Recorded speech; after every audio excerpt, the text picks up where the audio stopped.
होगे, कोई झाड़ फूंक वाला नहीं पहुंचा तो उसकी मृत्यु हो जाएगी। लेकिन काले खां तो अभी भी मदन मोहन जी को ही देख रहे थे।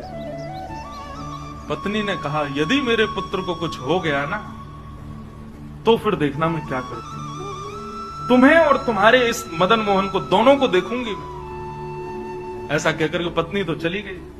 काले खां वहीं खड़े रहे, नेत्रों से अविरल अश्रुधार बहाने लगे। इसलिए नहीं कि पुत्र को सर्प ने डसा, इसलिए, हे मदन मोहन लाल, क्यों आप चैन से नहीं बैठने देते मुझको? क्यों आप चैन से मुझे दर्शन नहीं करने देते? ये सब मुझे पता है आपकी लीलाएं हैं, और ये सब क्यों करते हो ये भी मुझे पता है, मुझे परखने के लिए कि मैं अपनी स्थिति से च्युत तो नहीं हो रहा कहीं। लेकिन मेरा पुत्र दिया आपने था, तो बचाओगे भी आप ही। और पुनः कहूंगा, इसलिए नहीं कि मेरा पुत्र है, इसलिए कि मैं आपसे दूर ना हो जाऊं। बस मेरे पुत्र को बचाना। संध्या आरती के बाद जैसे ही कपाट बंद हुए, काले खां नदी के तट पर पहुंचा। भीड़ इकट्ठी थी। पत्नी को जैसी पता चला, काले खां बोले, आगे ओझा को नहीं लाए, झाड़ फूंक वाले को, बोले वो तुम्हें भूल गया।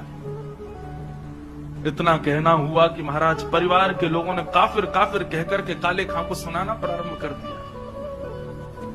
दौड़ करके गए, ओझा को लेकर के आए। जैसे ही ओझा ने आकर के उसकी नब्ज आदि देखी तो कहा, ये बालक तो जीवित नहीं है, इसकी तो मृत्यु हो चुकी है। सब रोने लगे। काले खां की पत्नी ने अपने पुत्र को गोद में उठाया और ले गई, और मदन मोहन जी के द्वार पर जाकर के अपने पुत्र को रख दिया।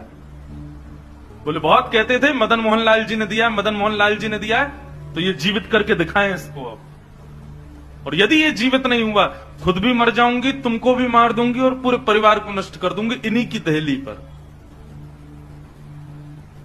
तब काले खां ने मदन मोहन लाल जी को निहारा, और निहार करके कुछ शब्द काले खां ने लिखे हैं। तो थोड़े उर्दू के अल्फाज, लेकिन हैं बहुत सुंदर। इनमें से कई शब्दों के अर्थ तो मुझे भी नहीं पता, उर्दू में है।